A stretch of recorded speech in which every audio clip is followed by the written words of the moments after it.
The best way to learn a language? Immersion, living where the language is spoken and using it every day. But if that's not in the cards for you this year, you can still learn a language the second best way, and that's with Babbel. Be a better you in 2024 with Babbel, the science-backed language learning app that actually works. Don't pay hundreds of dollars for private tutors or waste hours on apps that don't really help you speak the language. Babbel's quick 10-minute lessons are handcrafted by over 200 language experts to help you start speaking a new language in as little as 3 weeks. Babbel's designed by real people for real conversations. Babbel's tips and tools are approachable, accessible, rooted in real-life situations, and delivered with conversation-based teaching so you're ready to practice what you've learned in the real world. For instance, I've been using Babbel's convenient courses to help me learn basic conversational skills in German while I'm getting ready for a little trip I'm planning. It's not a language I'd ever studied before, but I find the lessons really easy and kind of like hand-holding me through learning a completely new language to me. And it's reassuring to know that with the help of Babbel, I'll be able to greet people, order food, and ask for directions without having to consult language apps while I'm in Deutschland. I'm still learning. Studies from Yale, Michigan State University, and others continue to prove Babbel is better. One study found that using Babbel for 15 hours is equivalent to a full semester at college. Babbel has over 16 million subscriptions sold. Plus, all of Babbel's 14 award-winning language courses are backed by their 20-day money-back guarantee. Here's a special limited-time deal for our listeners. Right now, get up to 60% off your Babbel subscription, but only for our listeners at babbel.com/vulgar. Get up to 60% off at babbel.com/vulgar, spelled BABBEL.com/vulgar. Rules and restrictions may apply. Ah, the web tour. Those that both creators and were created by the threads disentangle from the fringes to feast on the very thing that spawned them. What's up, Timmy? This is how you deal with weird! No! Do not harm my children! Oh, you lost a feather. Can I keep it? No, you can't force me to! Do you know what lies within nothing? Rocket's in trouble, Akasa! Can we turn on the windshield remotely? No, she could lose her job as an Akasar. I don't fear Vehar. No, but you fear me. If you intend to trick me, I will not hesitate to sever the oath bond entirely. Why didn't you help me? Coward! I don't have a parachute! I don't like free falling! Counterbalance, a high fantasy audio drama. Season 2, coming 15th of October 2023. Learn more on trilunas.com.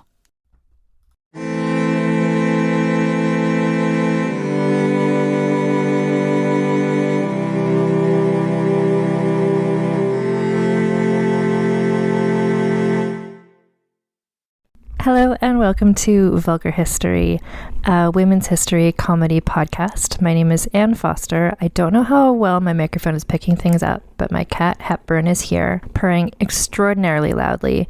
Because you know what? She's excited about this week's episode because it features numerous house pets. Is that why?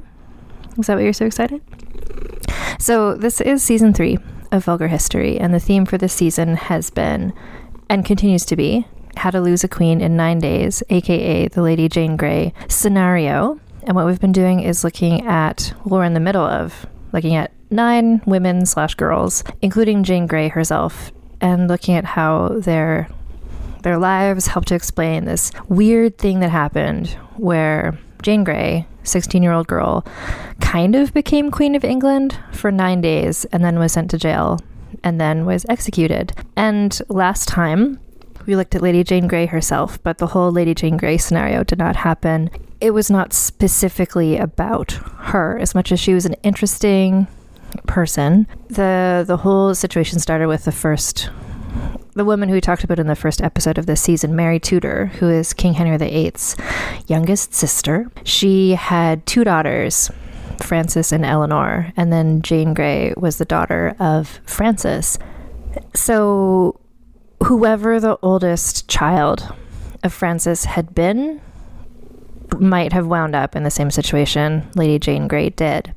But Lady Jane Grey was removed from being queen. That didn't remove the threat of the Grey family entirely because Jane had 2 younger sisters. And today we're looking at the middle Grey sister, who was born Lady Katherine Grey. And if we're comparing the three Grey sisters, Jane, Catherine, and Mary, to famous groups of women or sisters in literature. So if we're looking in a Pride and Prejudice type situation, Jane Grey was the Lizzie Bennet. She was the intellectual of the group. She was sort of the, not like other girls of the group who didn't put as much weight as some of her siblings or her parents on, marriage and romance and that sort of stuff. Catherine, who we're looking at today, is very much the Lydia Bennet in this scenario. So Catherine was very much more into romance and pretty things and dresses and parties. And as much as Jane was not suitable to be a queen and wasn't interested in being queen, Catherine also was very much not. But with the death of Jane, that's the role that she wound herself landed into. If you're not into Pride and Prejudice, I will compare it to in Little Women. Lady Jane Grey is our Jo, and Catherine is our Amy. And again, just so that my prejudices are out there, I'm a total Amy girl. So Catherine Grey she's my girl. And her story, some might say it's a sad story. I would say just because a story ends sadly doesn't mean it was a sad story. This is in fact a story with a lot of very cool, exciting things happening in it that happens to end not wonderfully for her/anyone. So let's dive in. So Lady Katherine Grey was born on August 25th, 1540 at Bradgate Park, the family property of the Grey family. Just to put this in a place and time, so 1540. At this point, Henry VIII was still king, and he was at that point in the midst of his brief fifth marriage to Catherine Howard. I'm going to propose Catherine Grey might have been named after Catherine Howard, but then when Catherine Howard fell from grace, it was okay because Henry's next wife was Catherine Parr, so being named Catherine was still an okay name to have. I'm guessing this because her older sister Jane had been named after Jane Seymour, who had been the queen when she was born, because the queen just kept switching. So Catherine was the second surviving child, born to Lady Frances Brandon, who we talked about a few weeks ago, and her husband Henry Grey, the first Duke of Suffolk. So Lady Jane Grey was already born because she's the oldest sister. And then 5 years later, the third Grey sister was born, who's Lady Mary Grey, who we're going to talk about maybe next week. The three Grey girls were royalty because their mother's mother was Henry VIII's younger sister, Mary. The Grey sisters didn't have the title of princesses, but they were treated with the respect appropriate to royalty, and they got to be called ladies. So Henry VIII died in 1547.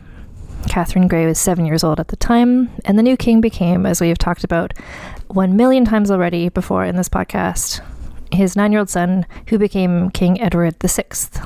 So, at this point, 9-year-old Edward becomes the king. Catherine Grey was fourth in line to the throne. So, first in line to the throne was Henry VIII's daughter, Mary, then Henry VIII's daughter, Elizabeth, followed by Catherine's older sister, Jane. So, Catherine, fourth in line of four youngish women. So while it was very unlikely that Catherine would ever become queen, she and her sisters were all seen as valuable marriage prospects, just because that's a lot closer to being the monarch than most people were around then.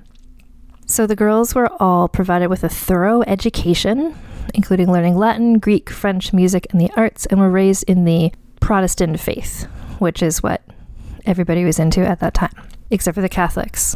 But again, we've covered that in previous episodes. So Edward was the king for 6 years, and then when he was 15 years old, he fell ill with, I believe, tuberculosis, and his advisors, who mostly had the last name Seymour and were mostly dirtbags, began scheming to marry their sons to the Grey girls so that these adult men could be closer to the increasingly powerful Grey family, because Edward's death just meant the Grey sisters were that much closer to power, which made them very appealing child brides to ambitious men and their sons.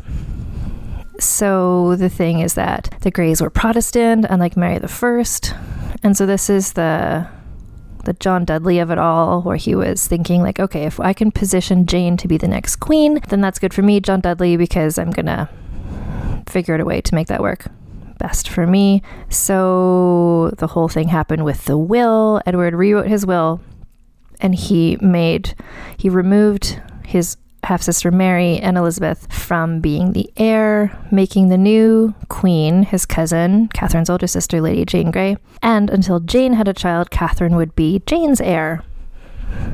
So a few months before Edward died, 15-year-old Jane and 12-year-old Katherine Grey were married off in a double wedding ceremony.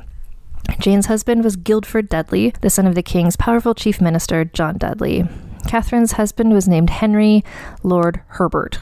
Mary Grey, the third sister, was just 8 years old. She wasn't married to anyone, but she was betrothed to their cousin Arthur, Lord Grey of Wilton.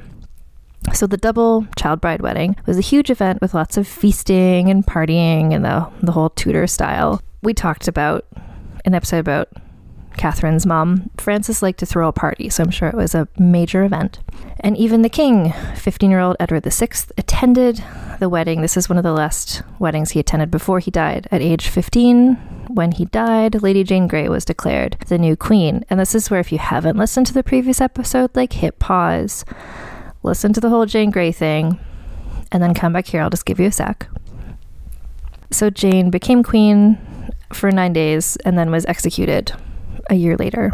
So being a pawn did not work well for Jane, nor would it for anyone unless she'd been a boy or a man. I don't think anyone could have survived that whole thing. It was a bad plan. John Dudley made a bad plan. That's what happened there. So Mary I took over, becoming Mary I. Jane, Guildford, and Jane's father, and I think Guildford's father, everyone was just thrown in prison. They were executed. All of their lands and money were confiscated, which left the Grey sisters and their now widowed mother effectively penniless and bankrupt. They also had a incredibly poisonous reputation because Jane was at the middle of everything that happened, and their father, Catherine's father, Henry, was kind of a key player in all of that. So this spoiled the matches for both of the sisters. So the Herbert family quickly annulled Catherine's marriage to their son, and the Wiltons ended Mary Grey's betrothal to their son. So Catherine was now 14 years old, half orphan, because her father was dead. Her mother was still around, and she had lost one sister, only had one sister left, and was now the eldest Grey sister. And despite their horrible reputation at this point, and the fact that they were effectively poor, until Mary I had a child of her own, Catherine was again potentially heir to the throne. So at this point, the Greys found support from a surprising person, which was Mary I, their cousin. Mary took pity on her young cousins and their mother and invited them all to royal court. So a lot of this was because Frances, the Kris Jenner of her age, just was really good behind the scenes, wheeling and dealing and getting them back in favor.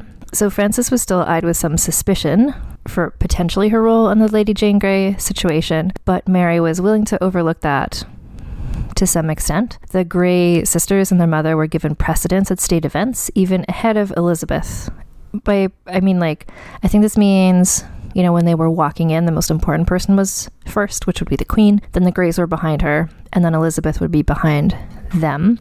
Catherine herself took on a special role at the coronation of Mary I, and she was among the guests at Queen Mary's marriage the following year to Philip of Spain, who, just for the record, was also terrible, but we won't get into that right now. Catherine and Mary Grey were not literally princesses, but they were treated effectively like princesses, which meant things like having their trains carried by their own ladies-in-waiting during important events.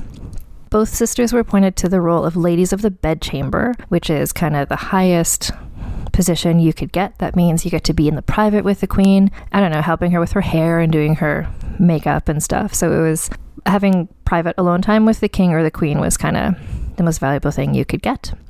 There were rumors that Mary intended to adopt one or both of the Grey sisters, maybe to make their status as her heir even more ironclad, which is interesting because I feel like they were Protestant and she was Catholic, but family was first, just like in Fast and Furious. So 1 year after Mary became queen, Catherine's mother, Frances Brandon, suddenly remarried to a man named Adrian Stokes, who was a man far below her social status. And that was, as we covered in that episode, partially, almost definitely because Frances just didn't want any future children she had to be at the same sort of risk that happened to Jane, who was executed at age 16. So any children that she and Adrian had would be lowborn and therefore not at all considered to be the new king or queen. Because of this new low status marriage, Frances left royal court, and with her gone, that meant that Catherine was also sent away. So she was sent into the care of Anne Seymour, the Duchess of Somerset. This Anne is the widow of Edward VI's former Lord Protector. So although Anne was technically now her guardian, Catherine remained at court. Oh, okay. So just her mother left. Catherine was still there, and because her mother was gone, she needed a guardian. So the guardian was Anne Seymour. And so Catherine became best friends with one of the other ladies in waiting, whose name was Jane Seymour, who is not the same Jane Seymour who was married to Henry VIII. That was years ago. This is just someone else with the same name. And this Lady Jane Seymour is the niece of the other one. So this Lady Jane Seymour is also an incredibly cool person. So there were 3 Seymour sisters, which is a nice parallel. There was Jane, Anne, and Margaret Seymour, and they were writers. They were young women teen writers. So their published works includes a poem written in 1550 that was the first female-authored English language encomium, the only work by English women published in Latin in the 16th century, and the only work by any English women published in any language before the 1560s. This poem, which has a long title in Latin that I am not going to even attempt to pronounce, but I'll put it in the show links, was written as a tribute upon the death of Queen Marguerite of Navarre, who was herself also a writer. So Jane Seymour, very cool, accomplished person. They're sort of like the original Bronte sisters, Jane, Anne, and Margaret Seymour. So Katherine Grey, great option, great choice in best friending. So they were close in age. Catherine was 2 years older than Jane. Both of them had gone through having their fathers executed because Jane Seymour's father had been the king's protector who, whatever, all the Seymour men were awful and all the Seymour women were kind of cool, is what I'm seeing. So they had this bonding experience in common. Both of them were teenage girls who were ladies in waiting whose fathers had been executed as traitors, and they'd also known each other on and off for most of their lives. Jane was also tangentially related to the royal family, so they had that in common. Because Edward VI had been her cousin, and for a while, Jane Seymour was a possible wife for him. Edward, of course, died aged 15, not being married to anybody, but there was a lot of talk about who might he marry. Jane Grey had been another person potentially that he would have married. Catherine and Jane, like other girls at this time, in this time before central heating, would share the same bed for warmth and also probably had some fun sleepovers and gossiping. They became as close as sisters. Catherine apparently confided in Jane that she hoped to be able to reconcile with Lord Hertford, her brief childhood husband. And then, in the summer of 1558, influenza came to town. So it tore through England and the royal court. And Lady Jane Seymour was one of the people who got sick. So she was sent to recuperate at her family home at Hamworth, and Catherine was allowed to come to keep her company because everyone knew they were such good friends. While they were there, Jane's brother Edward, aka Ned, happened to be at home hanging out and visiting. And this is where I just want to let you know what everybody looks like in this situation. Catherine was by now 17 years old, and everybody said she was gorgeous with golden red hair, like all of the Tudor women tended to have had, blue eyes and a striking profile. And a profile was a very important thing back then. You wanted to have like a good nose. Ned was 19 years old, so just 2 years older. He was slim with dark eyes and dark hair, and also a nose that people writing about him seemed to have found very appealing. And he was kind of, his personality was sort of like an arrogant asshole sort of thing, but he made it work. He was handsome and stuck up, but you kind of liked that about him somehow. So he, like Jane, so the Seymour family, were distantly descended from the medieval English king Edward III, meaning that they, the Seymours, weren't directly in the current line of succession, but they were closer than many other aristocrats to this. So what this meant is that if he and Catherine, for instance, happened to get married and have a child, that child would have the combined claim of Catherine's Tudor ancestry, as well as Ned's, I believe, Plantagenet ancestry. So that child would suddenly become a major threat to be maybe the next king and or queen, especially if that child was a son, for instance, because it was still just all girls and women, potential heirs going on all over the whole family tree. So just bear in mind that Catherine and Ned, were they to fall in love, was kind of a threat to the entire Tudor dynasty succession.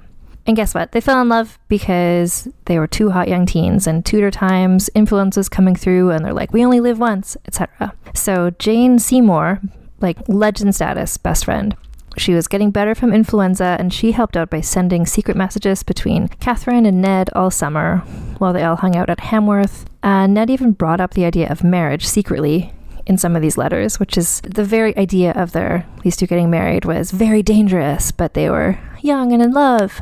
So his motives are unknown. Some people think that maybe he was just after Katherine for her money and connections, but I think if that's what he's doing, then why would he be sneaking around like this? He'd want it to all be done on the up and up so that they could be officially married and everyone would know about it. Sneaking around with her wouldn't really get him the money or power. So I think they were both into this in a real way.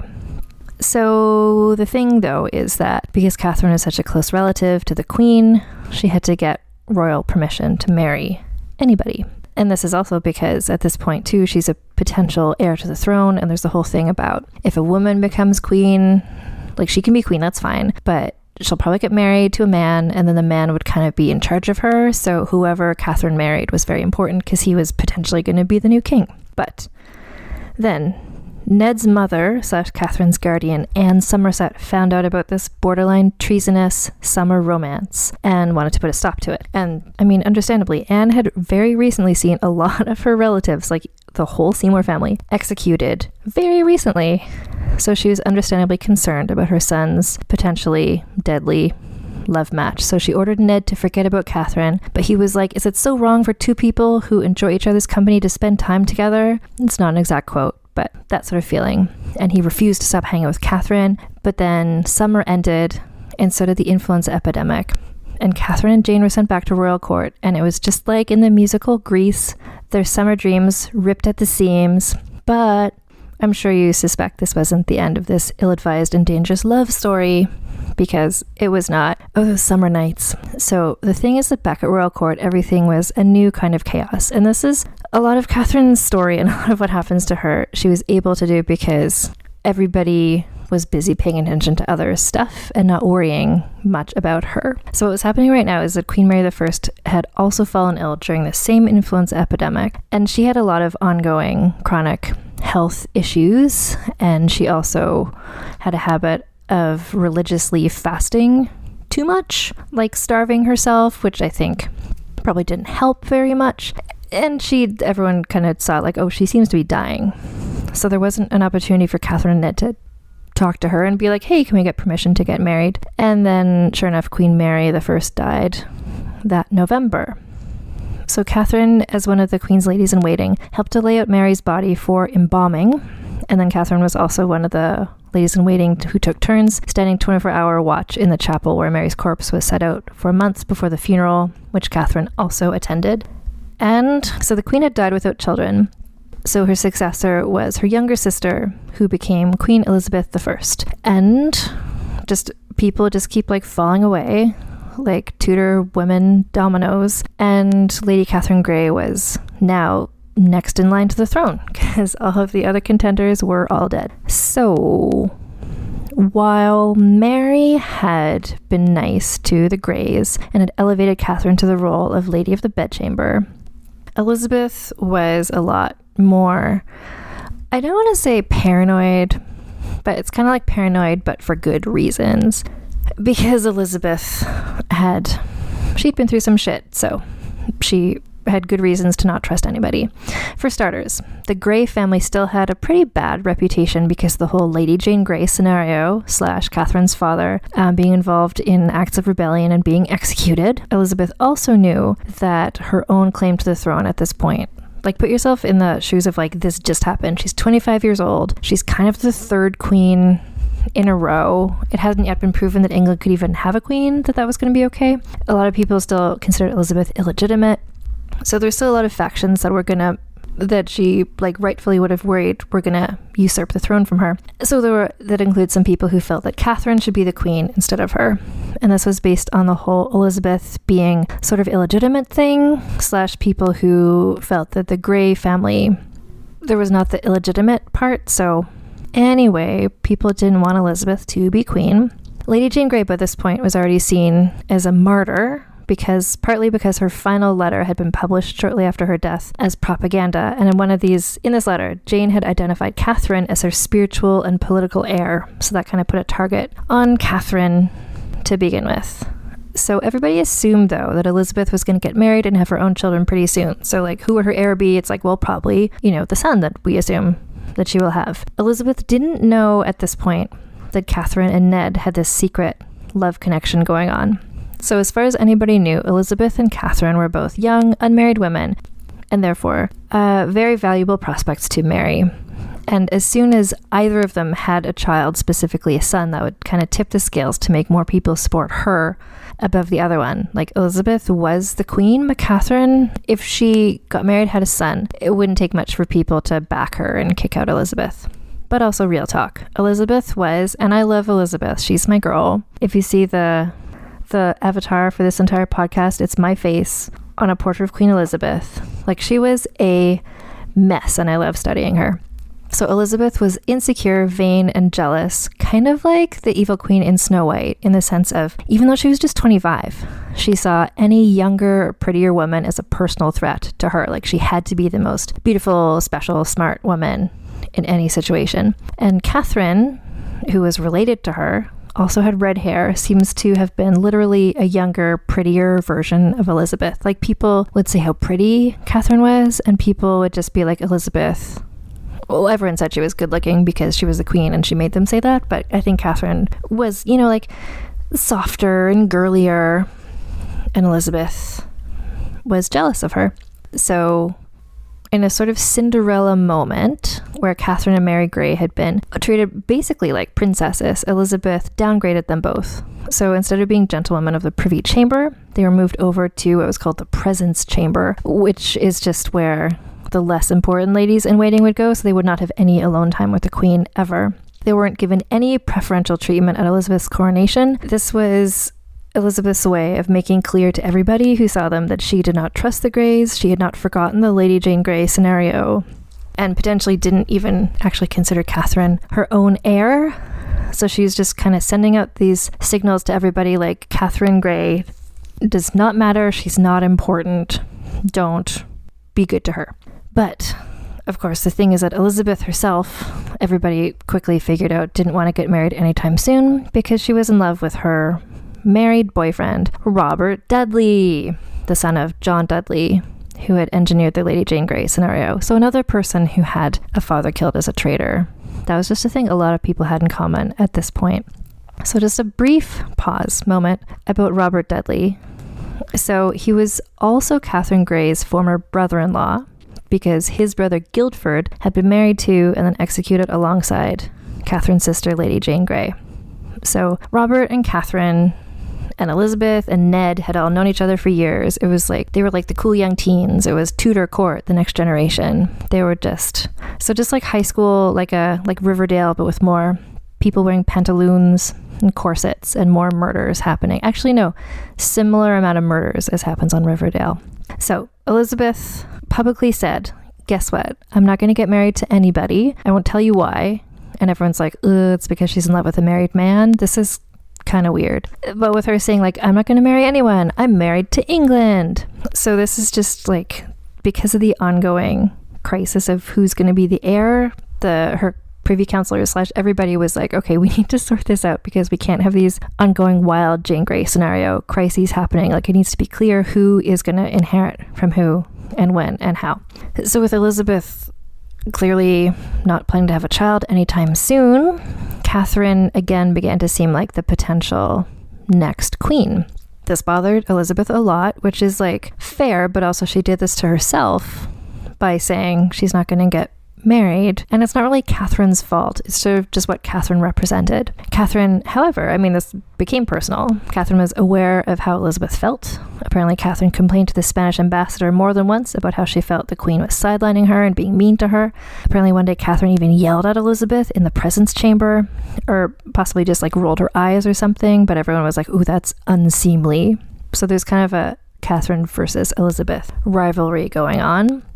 Just to place this all in context in terms of Catherine complaining about Elizabeth to the Spanish ambassador, just in terms of what's up with England and Spain at the moment. So Queen Mary I had been married to Philip, who was the king of Spain, and after she died, Philip tried to get Elizabeth to marry him, but she refused, obviously, because he was awful. So the fact that Catherine, Elizabeth's heir, was bitching about Elizabeth to the Spanish ambassador was a pretty big deal, because Spain was kind of the enemy right now. So at this point, the Spanish ambassador's name was Feria, and he began scheming, like, well, what if Philip, the King of Spain, married Catherine, and then the two of them could take over England together? So there's a question, did Catherine knowingly play along with this scheme? Like, did she want to marry Philip and take over England? I feel like not. But I also feel like she knew that that would bother Elizabeth, and that was a good power move for her. So at the very least, she allowed herself to seem open to his suggestions, maybe just to figure out how to use him to her advantage. She had by this point stopped talking about wanting to remarry her childhood husband Herbert, because she now wanted to marry Ned. But all that she told Feria was like, yeah, I don't really want to remarry Herbert. And Feria was like, great, that means that she'll marry Philip of Spain. So he took her seriously and began figuring out, you know, could he marry her to Philip, or is there another Spanish royal that he could marry her to? And he began actively figuring out plans to stage her kidnapping and bring her to Spain as part of this long-term plan. So this is, remember this for when we get to scoring for the scandaliciousness. Meanwhile, Ned Seymour had been sort of ghosting Catherine because his mother didn't want him to be involved with her because she didn't want him to be executed. So Catherine might have at this point been using matters of international treason to make a play to make her boyfriend jealous, which I respect 10,000%. Good for her. She also knew that Elizabeth had plans to go on a progress, which is one of those sort of things where the monarch just brings her entourage and travels around the country for the summer. So she knew that that was coming up, which meant that Catherine would get to see Ned again for Summer of Love Part 2. So this is where, Feria was literally arranging the minutia, which ship was he gonna send to kidnap her to Spain. Meanwhile, Catherine was just fantasizing about reuniting with her boyfriend. So she's playing a very dangerous game. She was loving it. I am loving it. I'm living for it. This is just love this girl. So then Elizabeth started out on her progress. And this is another thing where everyone's just busy with other things to pay attention to what Catherine is doing, much to everyone's detriment. So during the progress, Elizabeth spent all of her time flirting outrageously with her married boyfriend, Robert Dudley, going hunting, dancing with him and stuff. And everyone is just oh my God, it's still weird to everyone to have a queen instead of a king, to have an unmarried queen who is just didn't want to get married and was flirting with a married man was what is happening? England was amazing right now. But Ned was not around. Catherine is lonely. Ned had written to her that he had fallen ill. Probably this was still his mother, Anne, making him stay away from her. But guess what? No mother could get in the way of these determined teens, and finally Ned caught up with the progress. And it was during this period, their second summer together, that the two of them would later say that they fell truly in love, taking walks through the gardens and enjoying feasts and just hanging out all the time, being young and in love, taking advantage of the fact that Elizabeth was busy with Robert Dudley and everyone else was busy gossiping about Elizabeth and Robert Dudley. So no one knew they were doing this. Okay, a couple people knew they were doing this, and some of the other courtiers warned Catherine that Ned was maybe just using her. Maybe he was. At this point, I don't really trust a Seymour man, but I'm going to give him the benefit of the doubt. But it was a dangerous game, and I'm sure people warning them ooh, this is kind of treason. But by that October, so they spent the summer together, and by October, they were we're going to get married. And so Ned sent off to visit Catherine's mother, Frances, to get permission to get married. So our girl Frances Grey was happy to hear that Ned Seymour wanted to marry Catherine because she liked Ned Seymour and because she knew that this would strengthen her daughter's claim to the throne, because Frances Grey was a clever person who was always kind of looking for angles and ambition. Again, she's very much the Kris Jenner of her age. She was also nice to her daughter at this point because she checked with Catherine, do you want to marry Ned? Catherine's yes, I do. So then Frances is I support you both. So, but they had to figure out how to do this in order to not get in trouble. So she advised Ned to get to work, convincing other people that this was a good idea, just kind of behind the scenes, getting some support from other people, specifically members of the Privy Council, so that when they brought it to the Queen would agree, because she'd ask her counselors, is this a good idea? And they wanted to prep all the counselors to be oh yeah, totally it is. So Ned was not gifted with persuasion, His first attempts to convince people at court to support him were unsuccessful. He was told the timing wasn't good and he should wait. And then Frances died that November. So he asked permission in October. 1 month later, she died. And she died before she was able to send a letter of her own to the Queen saying like, hey, these two want to get married and it's cool. So Katherine and Mary Grey were with Frances as she died. And then Katherine served as chief mourner at the funeral, which Elizabeth paid for because they were relatives. And at this point, Katherine and Ned knew their chances of getting married anytime soon had kind of died along with Frances. Ned wrote Katherine a letter or a poem in letter form, a letter in poem form, comparing their romantic challenges to those of the famous Greek lovers Troilus and Cressida, who had also been kept apart for political reasons. Ned seemed worried that, like Cressida, Katherine might leave him for another lover. And this was because she was again leveraging the Spanish international treason to try and get him to put a ring on it. So the Spanish were again focusing their attention on her, on Katherine, with hoping to use her to overthrow Elizabeth. But Ned needn't have worried because Katherine was, just like in Greece, hopelessly devoted to him. However, finally, the rumors of this Spanish plot to put Katherine on the throne finally got Elizabeth's attention. So, realizing that Katherine was actually a threat and not just this kind of inconvenient, pretty person to swat away, Elizabeth suddenly began treating Katherine much more kindly. I think it's the thing of keep your friends close and your enemies closer. Elizabeth started planning rumors that maybe, like her sister, maybe she'll adopt Katherine, even though Elizabeth was just 7 years older than Katherine, to formalize her role as heir to the throne. Katherine, I'm sure she didn't super trust what Elizabeth was up to, but she would have been happy to get better treatment, although her main priority was still finding opportunities to sneak off with her boyfriend Ned. And as ever, Elizabeth was too busy running off hunting and hanging out with her married boyfriend Robert Dudley to notice or really care what Katherine was doing, as long as it didn't involve the Spanish ambassador. So then, Jane Seymour, return of the BFF. So Ned's sister Jane and their brother Henry helped, again sneaking letters and tokens back and forth between Katherine and Ned. Katherine and Ned found every opportunity they could to sneak off together and make out and stuff, and people were just, more and more people started to clue into the fact that this was happening.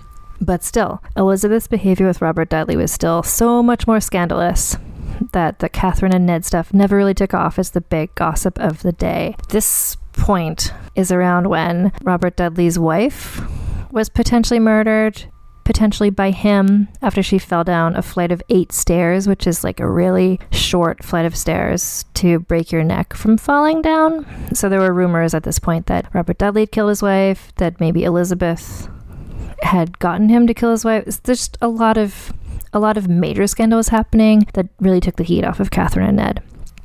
So, however, William Cecil, Elizabeth's chief advisor, had found out about the Ned-Katherine scenario. He warned Ned to stop seeing Katherine due to the regime destabilizing nature of their possible union. And again, Ned, being pragmatic, I guess, listened to him and ghosted Katherine again.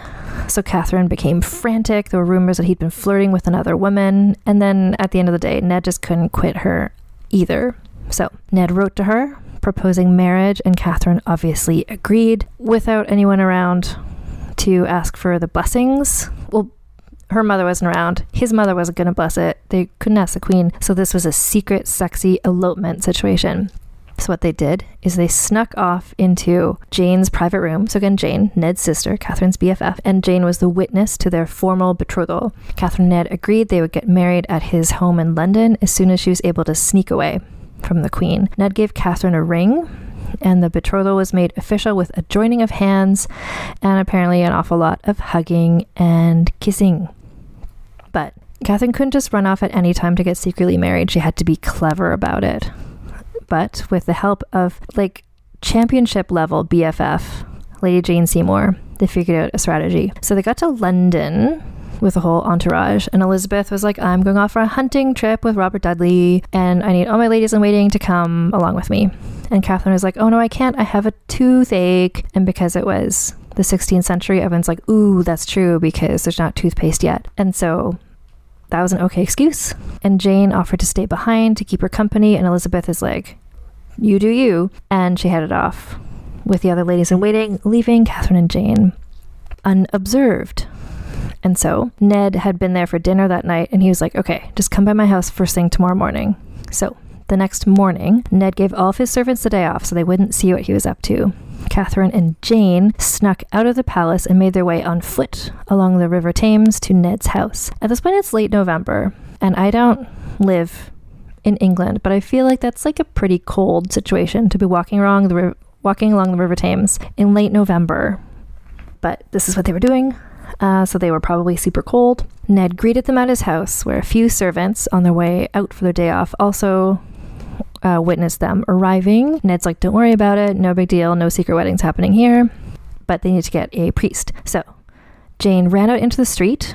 It's just like a random morning, and she just was like, is there a priest anywhere on the street? Is there a priest on this 16th century sidewalk on this winter's morning? And she found a random priest who agreed to perform the ceremony because Lady Jane Seymour was amazing.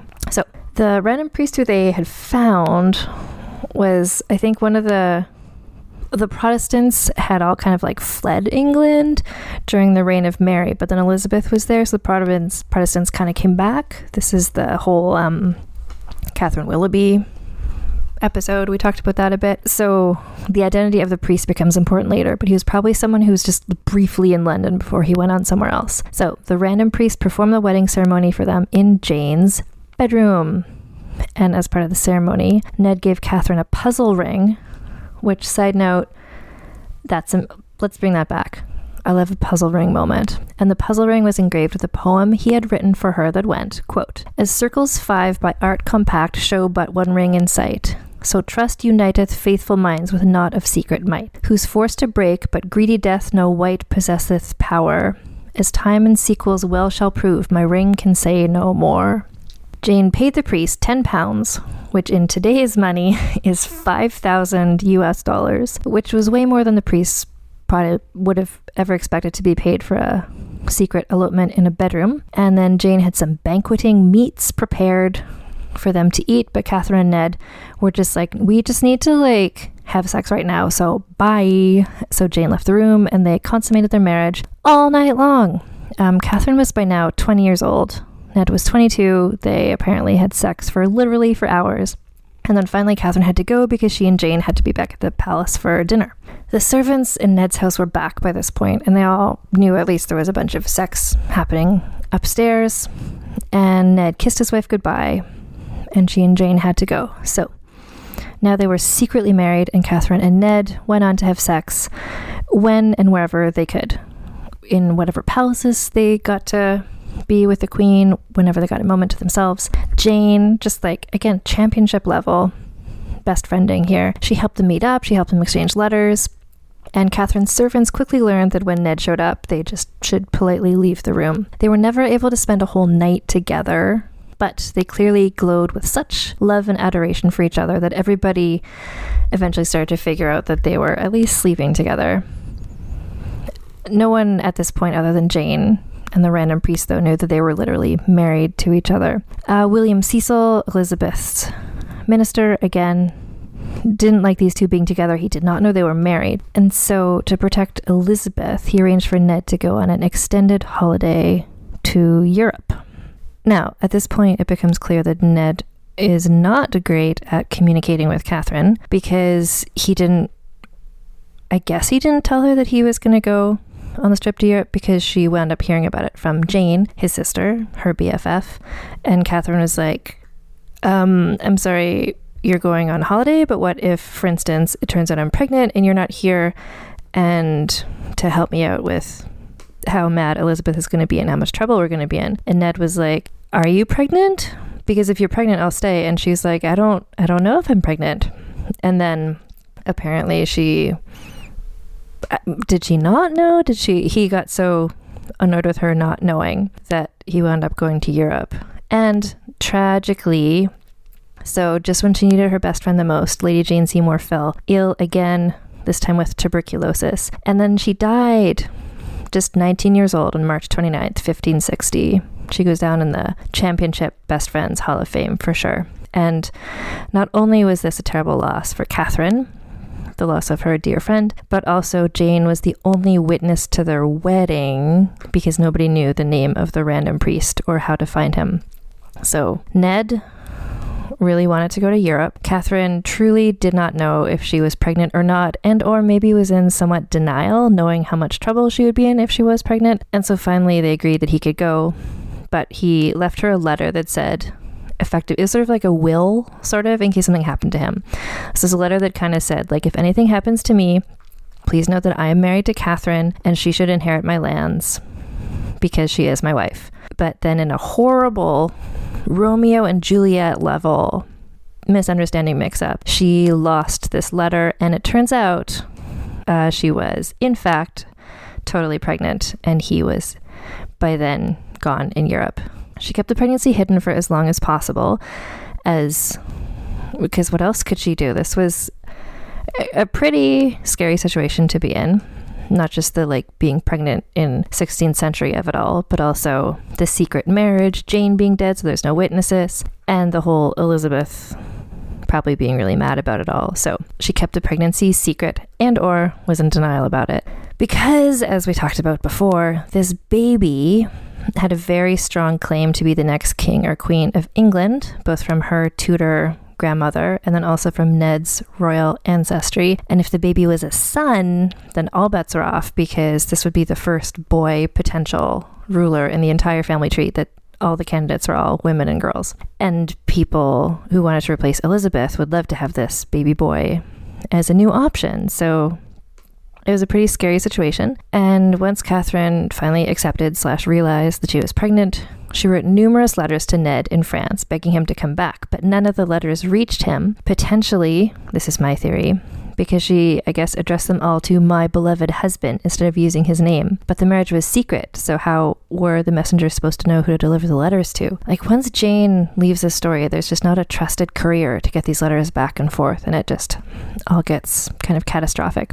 Also, potentially, another theory I have is that William Cecil, or another one of Elizabeth's spies, was secretly intercepting the letters to keep Ned away, because that just made things worse for Katherine. So, if we just take a step back and look at psychologically, this is a 20-year-old woman whose older sister, her father, her brother-in-law had all been executed for treason-related things, and she was now carrying a treason baby, kind of, and her husband was missing, and her best friend had just died, and her mother was dead. This is a stressful situation. This is just nothing is good about this. And Elizabeth has started being mean to her again, so life was not great for Lady Katherine Grey at this moment. So she finally figured out, in the path of heroines on so many soap operas before her, that if she couldn't get in touch with Ned, she needed to find somebody else to pose as her husband/baby daddy, so that it wouldn't, being pregnant out of wedlock, which she wasn't, but if she couldn't prove her marriage, that's what people would think. That was bad news for her in the culture in which she lived in. But then also, if she was married to someone who wasn't Ned, then maybe it wouldn't be so dangerous for everybody. So she decided to get back in touch with Herbert, the husband who she had briefly as a young tween before it was annulled. So at this point, Katherine was once again on progress with the Queen, just touring around the British Isles, visiting people and hanging out in castles. So this was the third summer, I guess, in this story, because the first one she met Ned at his house, the second one they were on progress together, and now she's by herself, pregnant and sort of abandoned.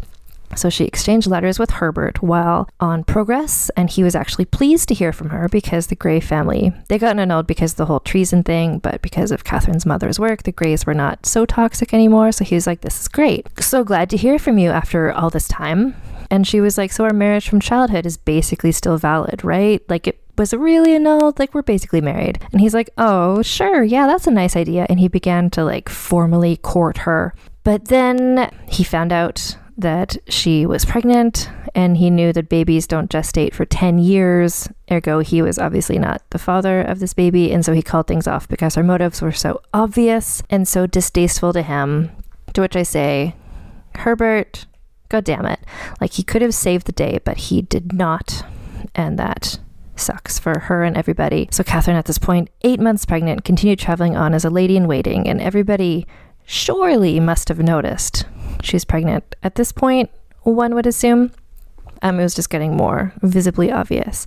And perhaps Elizabeth some people theorize that Elizabeth might have known and was just kind of like intentionally being mean to her because she knew she was pregnant and wanted to punish her. But I don't think that's true, because when Elizabeth finds out, it's very clear she knows. Eventually, Catherine realized that she had to confide in somebody because she didn't have her best friend. She didn't know what to do. Her mother was dead.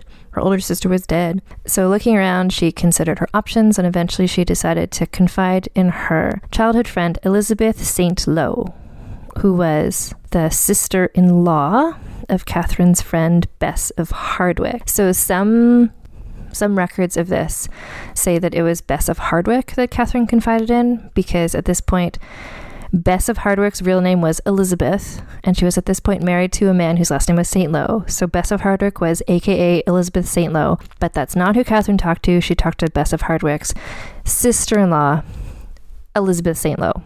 So Elizabeth St. Lo was one of the Queen's gentlewomen of the Privy Chamber. So Catherine kind of thought, okay, this is someone who's really close with the Queen, but she's also friends with me. Maybe she can like help smooth all this over. But in fact, not a great choice, because Elizabeth St. Lo apparently wept inconsolably and panicked at being told this. She was like, why did you tell me this? Like, now I'm an accessory to treason. And she also was clearly not great at secret keeping, because by the next morning, everyone at church was whispering about Catherine being secretly pregnant. So that didn't go well. But Catherine's like, I need somebody to help me out here. I need somebody in my corner. And again, she looked around. She's like, who's somebody who I kind of know, but who also Elizabeth would maybe be okay hearing this from. And so she decided on Robert Dudley, which is quite a decision. But remember, Robert Dudley was her former brother-in-law, because Robert Dudley's brother Guildford has been married to Catherine's sister, Lady Jane Grey. And they all kind of knew each other from growing up and stuff. But he was also Elizabeth's boyfriend and loyal to her above everybody else. And he also kind of still hated the whole Grey family for how the Lady Grey scenario had led to the execution of his whole family. But Catherine was hoping that maybe the like former brother-in-law of it all would outweigh the other stuff. And Robert was like, okay, I'll go talk to Elizabeth about this and see how it goes. His plan was probably, just knowing him, that the news of Catherine's pregnancy might cause Elizabeth to finally agree to marry him, because it would mean that Elizabeth needed a child. So he was using this for his own means, but surprise, except not a surprise, Elizabeth was not like, oh my God, wow, I'm going to marry you now, Robert Dudley. In fact, she freaked the fuck out in the worst possible way, kind of understandably, and Catherine was collateral damage, obviously, or not even collateral damage. She was like the main damage. So firstly, the reasons why Elizabeth freaked out, but also why it's kind of like, of course she did.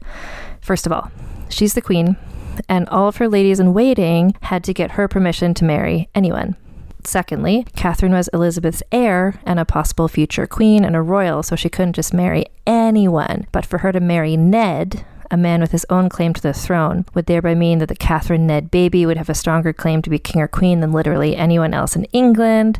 Was like, if they'd asked for permission, she would not have given permission. And now that this was happening, she was freaking out, obviously. Elizabeth also, because she was very paranoid, also understandably, based on her entire life up to this point. So she suspected that this marriage, secret marriage / baby situation, was part of some sort of a plot, maybe the Spanish or maybe the Scottish or maybe some people in England. But she was like, someone is trying to take over the country by having Catherine and Ned have a baby together. And that was not okay. So for all of the above reasons, Elizabeth had Catherine imprisoned in the Tower of London. And she recalled Ned from Europe so he could be thrown in jail too. He was like, sorry, I didn't get the message, and kept trying to not come back because he knew he was in huge trouble too.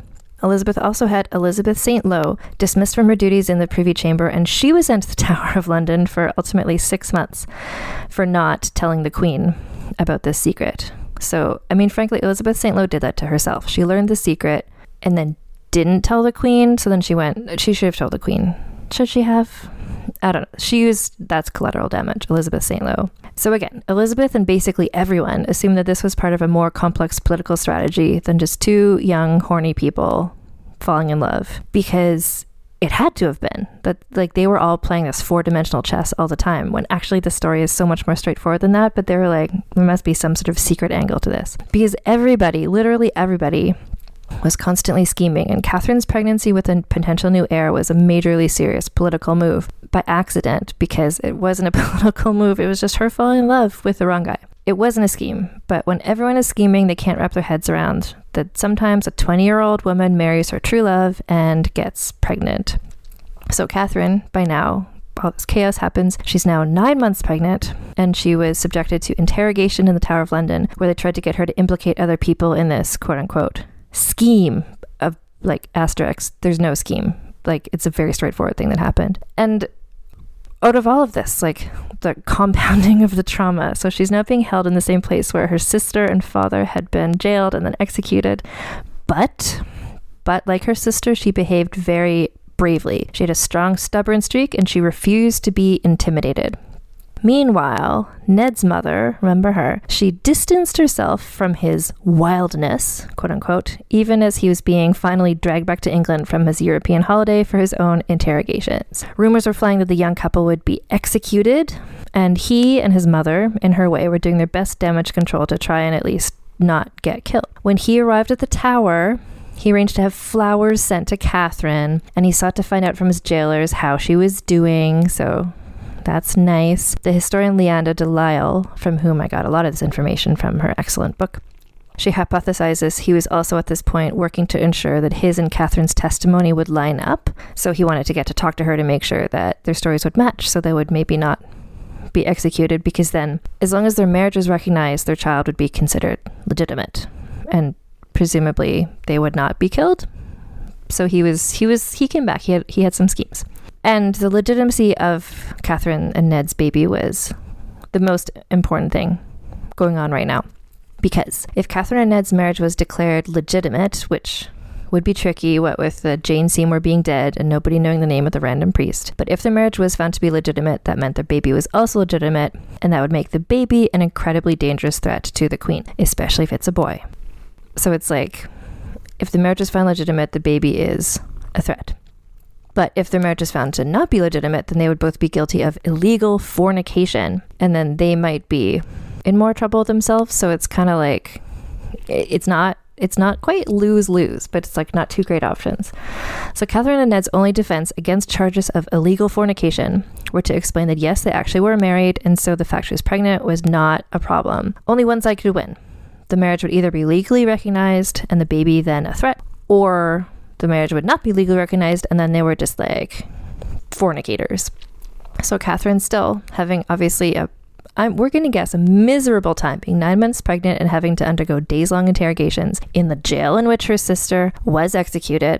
Elizabeth was also doing poorly, because this is all the parallelism of this story. So like her sister Mary I, Elizabeth tended to lose her appetite when she was distressed. So she was really stressed about all this. Like, she was stressed about everything, to the point that she hadn't been paying attention to Katherine, and then it turns out she should have been paying attention to Katherine. So just things are not going great for her. Someone who saw her, Elizabeth, around this time described Elizabeth as looking extremely thin and the color of a corpse. So like, not great, Bob. So nobody was having a good time with any of this. And then things got worse for everyone when Katherine gave birth on September 24th. For the first time in, I feel like, all of Tudor history, everyone was kind of hoping it would be a girl, because if the baby was a girl, then it wouldn't be so much of a threat, because it's just another girl, possible queen. There's already so many of them. But if it was a boy, then suddenly that child is so much more dangerous for people who wanted to usurp the throne from Elizabeth. Surprise, it was a boy. Katherine named her son Edward Seymour, and he was Viscount Beauchamp, which I guess is the inherited title of being a Seymour. So Ned's real name is Edward, so this is like Edward Seymour Jr. 2 days after he was born, baby Edward was baptized in the Tower Chapel, feet away from where his aunt, Lady Jane Grey, both of his grandfathers, Katherine's father and also Ned's father, and other relatives had been interred following their executions. So welcome to the world, little baby Edward. With his existence, there was suddenly a Protestant male heir to the throne of England. And the only thing in his way at this point was the question of the legitimacy of his birth.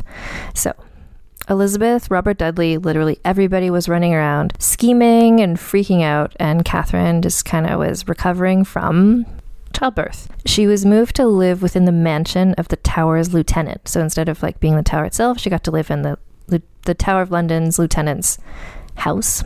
So at least she had a nice place to stay during her little maternity leave from jail.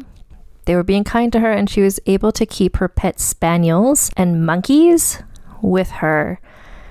Side note, I do not know at what point she acquired pet spaniels and monkeys, but it's nice she had them with her. My cat is here with me. She's like, finally, a story with some animals in it. So Catherine's just like got her baby. She's recovering in this like not jail, but in this mansion. She's got her monkeys with her. Like things could be better, but it's not as bad as it could be. Ned was also being kept in the same mansion, but in a separate apartment about 10 feet away from her. So they weren't allowed to see each other, but just knowing they were in the same space was probably reassuring to some extent. But through bribery and also playing on the sympathy of the guards, they were able to exchange notes, like the guards would send letters back and forth. Ned was determined to appeal if their marriage was found invalid, but for the time being, all they could do was wait 10 feet away from each other, exchanging notes with monkeys. So Elizabeth ordered an official church commission, like an investigation, like a commission, to investigate the legality of the marriage. The whole point of this was for them to find the marriage invalid, no matter what it took and if they had to lie or make it up, because Elizabeth needed the marriage to be invalid. She needed this baby Edward to be illegitimate, because that would destroy the threat that he posed to her. But so the commission was like, everyone knew what they were going to find, but they had to give the appearance of actually investigating. So what you might think, it's easy to say, like, this marriage that was held in the bedroom of your house with no living witnesses and no one can find the priest, like, you'd think it would be easy to say, like, did that happen? Maybe not. But the tricky thing is that at this time in common law, the only requirements for a marriage to be found legal was for the bride and groom to consent to marry in front of witnesses. And Catherine and Ned both said again and again that they had done this. It's just one witness was dead and the other witness, I don't know his name. And to the point that Catherine and Ned both said if they saw the priest in person, they probably wouldn't recognize him. Like, just random priest. No idea who he was. Again, like where it should have been kind of easy to prove that they were married, circumstances conspired against them. But while this is all happening, Ned continued to bribe the guards to let him not just exchange notes with Catherine, but to visit her himself. So on May 25th, he was able to sneak into her room, and did they have sex? Of course they had sex, a little conjugal visit. He managed to sneak in to see her again 4 days later, and they had sex again. And do you see where this is going? Because this is going to Catherine becoming pregnant for the second time. And now it's all even more complicated, because by now they'd both declared they were married in front of witnesses, e.g. the people interrogating them. And remember, that's the only law. That's the way to prove you're married. Like, as long as you say you're married in front of witnesses, then you're married. So this second child would be 100% legitimate. No question about it. Catherine now knew, unlike last time, she now knew what pregnancy felt like. So she figured out pretty quickly, oh shit, I'm pregnant again. But Ned was thrilled. She was happy. They're having like a little jail family together. The two of them, baby Edward, the monkeys, the spaniels, and a new little baby.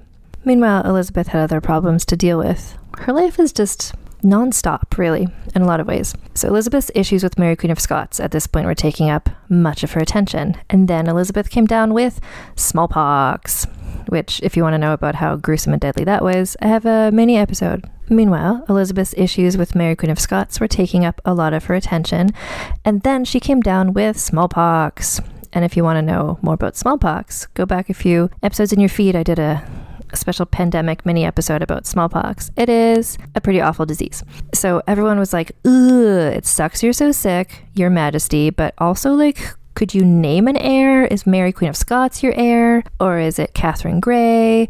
Or is it baby Edward? Like, who's going to inherit when you die? Not that I'm saying you're going to die, but like, are you going to die?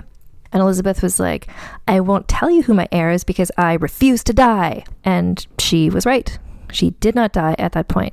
So Elizabeth was like, okay, everyone, I'm 29 years old. I might have a child one day, and I will not tell you who my heir is, because if I tell you who my heir is, then that person will be used as a figurehead to try and usurp the power from me. So I will never, ever, ever tell anyone who my heir is, ever.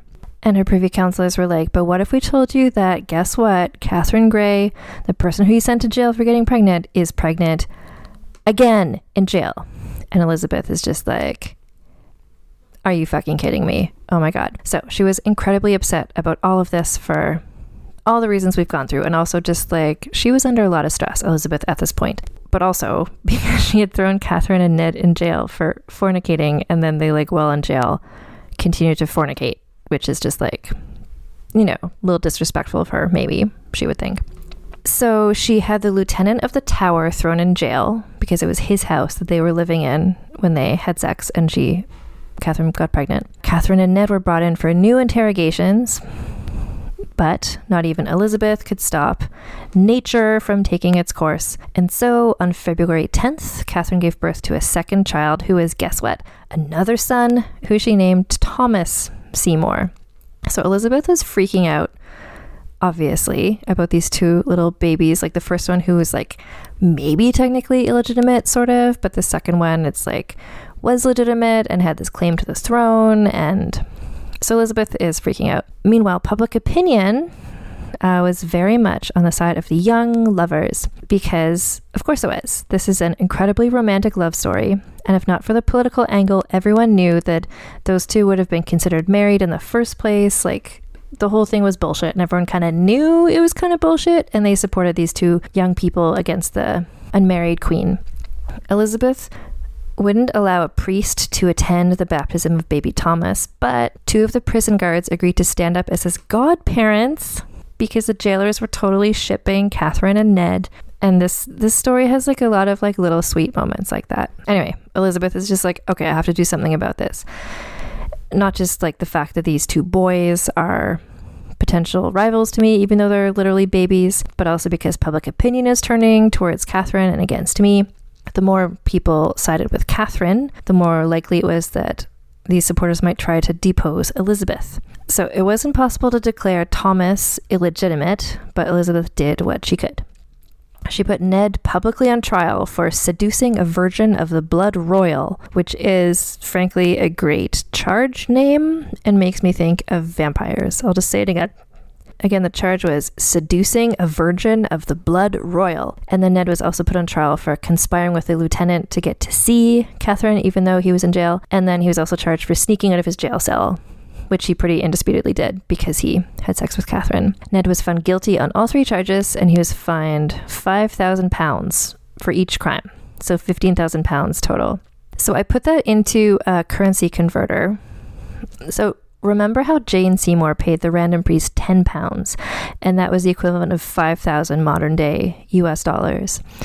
So £15,000 in modern day money is, like, according to this currency converter, infinity modern day dollars, like an unimaginable amount. So this wasn't something that Elizabeth expected to be repaid ever. It was just sort of showing like money cannot even account for how much you have betrayed me with this seducing a virgin of the blood royal. The point of this was to punish him forever and to show everyone to not fuck around with Elizabeth. Now, it was coming up to the 10-year anniversary of Lady Jane Grey's death, which time flies, and her story was becoming trendy again. People were like, like flashback. Remember 10 years ago, the Lady Jane Grey scenario? That was weird. There were rumors spreading, totally not true, that Jane had been pregnant at the time of her execution. Like 10,000%. Jane Grey was not pregnant at the time of her execution, but this made people more sympathetic to her as this kind of martyr figure. And then it also sort of connected her with Katherine, who is now in jail with a baby and a toddler, facing her own possible execution. People kept supporting Katherine, much to Elizabeth's annoyance. And like just the image of Katherine, who is younger and prettier than Elizabeth, but kind of looked like her, with also like pale skin, red hair. So she's like a prettier, younger Elizabeth, married with two sons. And it was just sort of like in this sort of patriarchal society, the fact where Elizabeth is like not as pretty, not married, no children. Like people are like, oh, let's side with the like wife and mother who's pretty. Around the same time, a portrait was done up of Katherine with Edward, which was duplicated and spread around as propaganda for the people who supported her against Elizabeth. It is also, fun fact, the oldest known image of an English woman with her baby. Later that same year, because there's not enough happening, Jesus Christ, there was an outbreak of plague in London. Elizabeth, like her father before her, was an early adopter to what we now know as germ theory, and so she fled for the countryside to get away from all the sickos. Catherine, trapped in the Tower of London with her 2 sons, monkeys and dogs, was desperate to avoid the disease. Obviously, she did not want to die at this point. So she had her advocates, so basically just people who, so her supporters. Her supporters begged the Queen to let Catherine move elsewhere, and finally Elizabeth relented and let Catherine be moved into house arrest, but there was a catch. Catherine was to be separated from her husband and one of her children, the older one. So Ned and baby Edward were sent to live with Ned's mother, while Catherine and baby Thomas were sent to stay with her uncle, Lord John Grey. Catherine was forbidden to contact Ned or her sister Mary Grey, who is still around, and we'll talk about her next episode and explain what she was up to. Spoiler, secret marriage also. Catherine was also forbidden to visit with anyone while she was in her uncle's house/house arrest. And less than a month after her arrival, Catherine was reported to have fallen into a deep depression, which, like, oh wow, you think? Like, not just did she have like 2 babies back to back, so was dealing with like postpartum issues. She also had to deal with literally everything that had happened in her life to this point. She missed Ned and baby Edward terribly. She cried constantly. She didn't eat very much, and she said things like, "I would to God I were buried." William Cecil still supported her as a potential heir because he didn't like Mary Queen of Scots because of the whole Catholic Scottish thing. Catherine didn't give a shit. Like, she didn't want to be queen whatsoever. That was not, all she wanted to do was to be with Ned and like have her little family. So she just, her name, like not even her, like her image and her name were being used by people who wanted to dump Elizabeth. She just wanted to be with her family. I don't know if her monkeys were still with her. I like to think they were. William Cecil helped Catherine compose a letter to the Queen to relent and to let her out of jail. Robert Dudley even agreed to deliver the letter because he was the only person who could safely do so without incurring the Queen's wrath, because the Queen was in love with Robert Dudley. Catherine was hopeful that this letter would free everybody, and so she wrote a letter to Ned, even though she wasn't allowed to send letters to Ned. Like, obviously there's shippers everywhere, and they sent her letter to Ned. And so in her letter, Catherine wrote saying, like, "I hope this letter to the Queen will work and we get to reunite soon." Tragically, no, Elizabeth rejected her appeal. The lovers were to remain apart. Any hope that she had had from writing this letter evaporated at this point. Catherine wrote to William Cecil, "I rather wish of God shortly to be buried than in this continual agony to live." Her uncle John Grey was implicated for his own scheming. He had been scheming to try and get more support for Catherine as potential heir. And when Elizabeth found out, John Grey and the other conspirators were thrown in jail, where John died, potentially by suicide and or depression. I just want to heads up that this story is, we're out of delightful, charming moments, and it's just kind of misery from now on. So if that's not what you're in the mood for, I understand if you need to step away. So Catherine and baby Thomas were moved to a different house/jail because their uncle was now dead and in jail, and they remained there for the next 3 years. Then that jailer fell ill, and so she had to be moved again.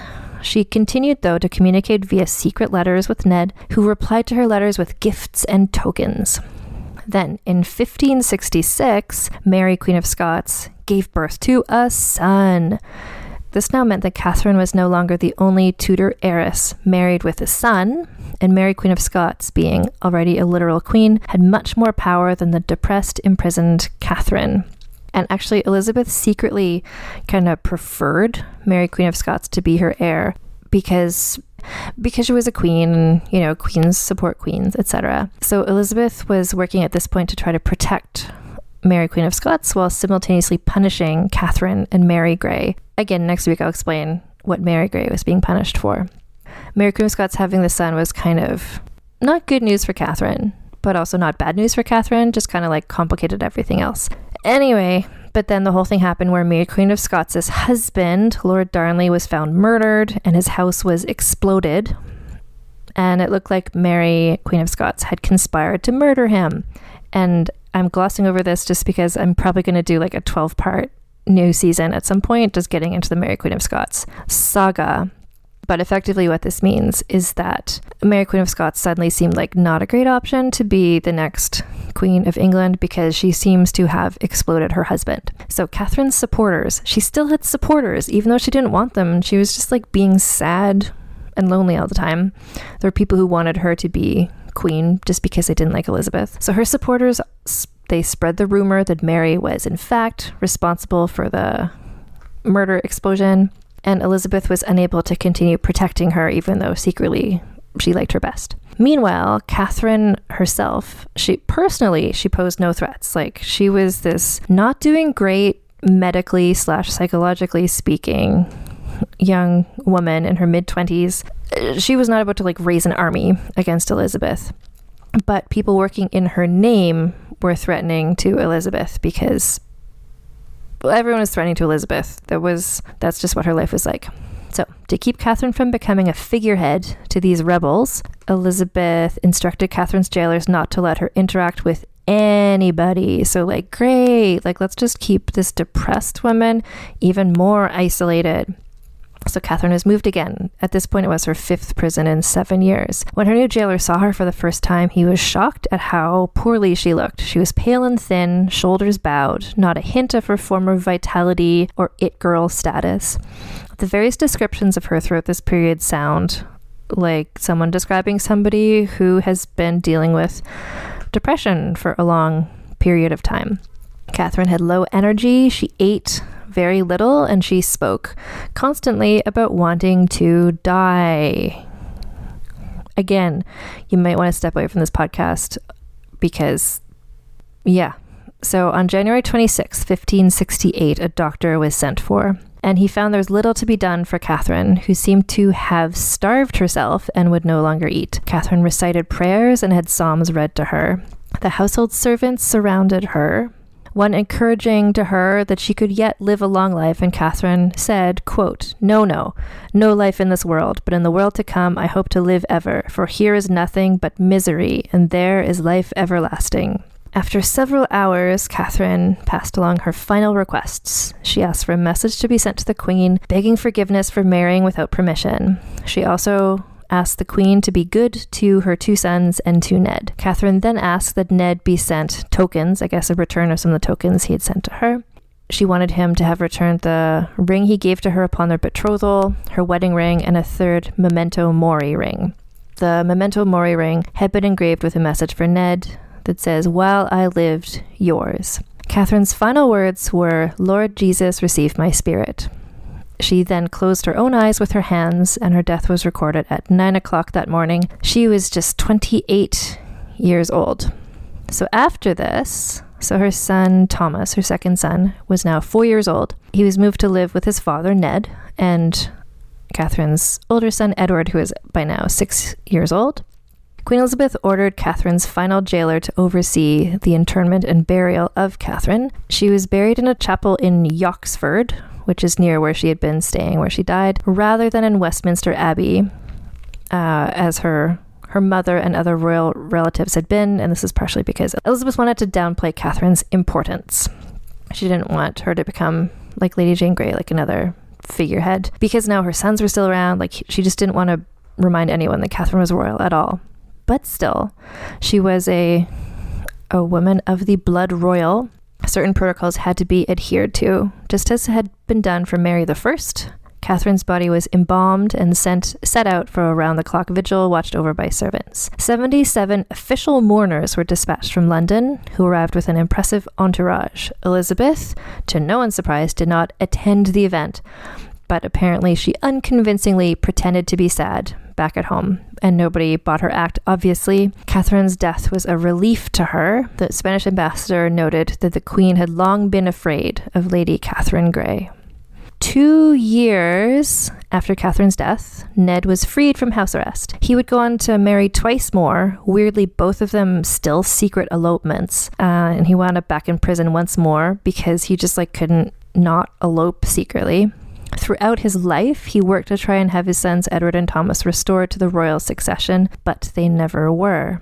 when Edward was 19 years old and coincidentally staying in the same Seymour family house where Katherine and Ned had first met. He fell in love with a gentlewoman named Honora Rogers, and he asked Queen Elizabeth for permission because he had learned from his parents' life. Queen Elizabeth happily permitted this marriage because Honora Rogers was a gentlewoman and not a royal, and by marrying a not royal person, this effectively removed Edward from ever being king because his wife wasn't fancy enough, and this was one less heir for her to worry about. Elizabeth died in 1603, and before she died, she named James Stuart, the son of Mary Queen of Scots, as her heir. However, there was this faction of people who continued on to believe that the true heirs should have been Catherine's sons. And this really bothered James, the new king, nearly as much as it had bothered Elizabeth, so people learned to just not bring this up around him. Ned lived until 1621. He died at age 84. In 1625, King James died, and he was succeeded by his son, King Charles I.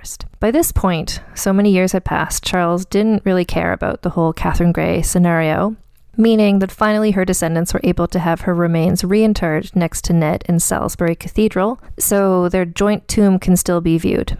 So it's a tomb for Ned and Katherine. There's a Latin inscription on the tomb that translates to incomparable consorts who experienced in the vicissitudes of changing fortune at length, in the concord that marked their lives, here rest together. And eventually her sons were retroactively declared to be legitimate. Her descendants, so through Edward, who married Honora Rogers, Katherine Grey's descendants include Queen Elizabeth, the Queen Mother, aka Lady Elizabeth Bowes-Lyon, so the Queen Mum, like Queen Elizabeth II's mother. Through her, so Katherine Grey's descendants include Queen Elizabeth I and all of her heirs, including Prince William and Prince Harry. So Elizabeth worked so hard to keep Katherine and her sons from ever becoming on the throne, and yet they are. So suck on that, basically. This is like a super maxi episode. I had to take a break in the middle to get something to drink because this story is just, there's so much to get into. And now it's time to go to score Lady Katherine Grey on our Scandalicious scale. In terms of scandaliciousness, this is how juicy are the scandals in which she was involved. And we've got some very juicy scandals here. We've got the secret marriage. We've got the secret pregnancy. We've got the conceiving a second child while in jail of it all. I mean, just like having the pregnancy, revealing it to people, like the dramatic pregnancy reveal, like this is all like very soap opera-esque. I'm going to give her not a 10. I'm going to give her a 9 for scandaliciousness, I think, because this is just like top tier scandaliciousness. In terms of scheminess, so this is where, like towards the end, she was depressed and wasn't doing much of anything, which is understandable given what her life is like at that point. But prior to that, if you think about the scheminess of like having the secret love affair, having the secret wedding, but even before that, like when she was like playing the Spanish ambassador to make Ned jealous, like her scheminess was, it wasn't to the level of the like political scheminess, but her sort of like interpersonal scheminess, I think, was very high tier. Like she practically, like the Spanish ambassador was working on like hiring a ship to kidnap her to marry her to the King of Spain, but she didn't mean that because she was just doing that to make Ned want to propose to her. Like top tier scheminess. I'm going to give her, honestly, I'm going to give her an 8 for scheminess, because that's just like, she almost caused a war in playing mind games with her boyfriend, and that's very schemy of her. Significance is tricky with her because her heirs did end up becoming the royal family. Her significance to Elizabeth was so much that it kind of ruined both of their lives there for a while. Her significance, but what's her significance like to history is, I don't know, like there is significance for sure. Like she didn't actively pass a legislation or whatever, but I'm going to give her 7 for significance. And then the final category is the sexism bonus, so like how much was she fucked over by living under the patriarchy? And I'm going to say like a lot, because if she was a boy, if any of the Greys had been boys, the supporters would have rallied behind her and she would have become king. But at the same point, I don't think she wanted to be king. It was sort of like, it wasn't just the sexism that got in her way. It was kind of Elizabeth, and Elizabeth wasn't upholding sexism necessarily. Like, in a sense, sexism kind of helped her. Like, that's why the people kept supporting her, because she was married with sons. I'm going to give her a basic 5, because no woman in history has ever experienced less than a 5 in sexism, and she is not any different. So let me just see. So that's a 29. Let me just double check my math. 29. Where this lands her is 0.5 below her older sister, Lady Jane Grey. Yeah, so she's just outside of the top 5, effectively, on the scandalous scale. And I feel like for such a short life, where she spent a lot of it incapacitated for health-related psychological reasons, it's quite a strong showing, truly. I really love her. I think that this story is one that's not told enough, and I think it's really sad at the end, but also it's so thrilling and interesting throughout it. There's twists and turns, there's monkeys. Lady Katherine Grey, everyone. Honestly, this is the Vulgar History Podcast. I am Anne Foster. I have a couple of reminders to tell you. Firstly, I don't usually say this on the podcast because I don't want you to feel pressure at all. But if you want to rate and or review this podcast in iTunes or other places, please go ahead and do that. I am in Canada, so I can't always see what the reviews are from other countries, but I just figured out a way to see the ones from the US. And there were 2 beautiful reviews. The first one is from Roxana Hanna, who says, "Coffee with a side of European history. Really like this podcast. I feel like Anne is a friend who's teaching me about interesting history over coffee or wine. I hope she keeps making episodes because I love the figures she has chosen as well." And then the second review is from Janae Ryan, who says, "So fun. This is exactly my jam. Give me that feminist history with a touch of humor. This is so well done. Best listened to with a fresh cup of tea." Now, first of all, thank you both so much for these reviews. Secondly, so Roxana suggests listening to this podcast with coffee or wine, and Janae recommends listening to the podcast with a fresh cup of tea. So what I would say is, if you're thinking of putting in a review, which again, no pressure, please include what beverage pairing do you have for this podcast? Coffee, wine, or tea, or other. I would love to know. So if you want to do that, feel free. But again, no pressure. You can find more of my writing, including the essay upon which this podcast episode was based, at AnneFosterWriter.com. This podcast has an Instagram at Vulgar History Pod, on Twitter at Vulgar History. You can support me / this podcast on Patreon at patreon.com/AnneFosterWriter, and that's where you can find the So This Asshole mini episodes about gross men from history, including Thomas Seymour and Robert Dudley. So that's where you can find that stuff.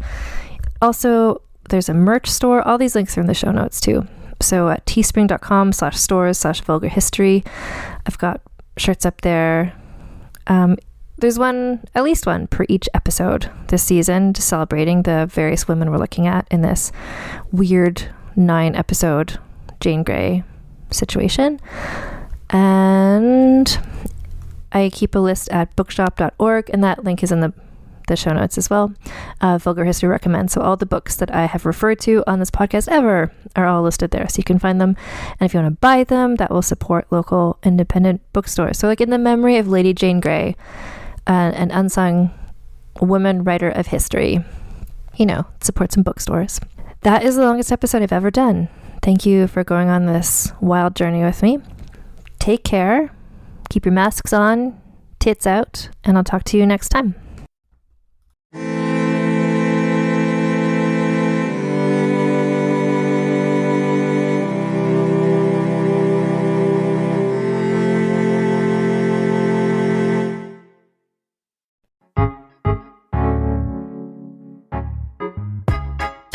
I'm Laura Cathcart Robbins, and I'm the host and creator of Only One in the Room podcast. Every week, my co-host Scott Slaughter and I invite you to join us for an hour and lose yourself in someone's incredible, only one story. We talk to the realest of real people, dealing with issues like infertility, addiction, human trafficking, and body shaming. Oh, and we want to be fair, so we talk to some celebrities too. Oscar winners, New York Times bestselling authors, supermodels, and even the most decorated U.S. Winter Olympian. Everyone is invited to share their only one story with our listeners. This podcast is for anyone who has ever felt alone in a room full of people, which is to say that this podcast is for everyone. Download Only One in the Room wherever you listen to podcasts today.